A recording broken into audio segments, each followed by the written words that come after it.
What is a force? Force is a push or a pull that one body exerts on another. This includes gravitational, electrostatic, magnetic, and contact influences.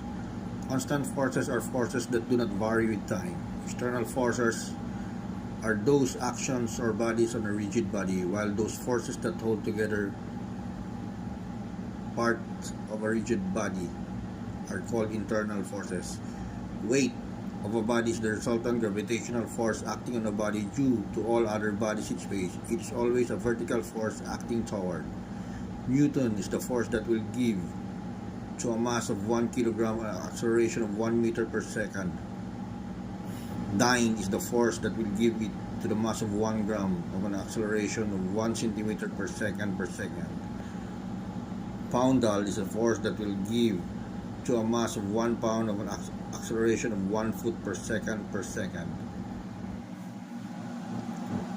Slug is the mass of which a force of 1 pound will give an acceleration of 1 foot per second per second.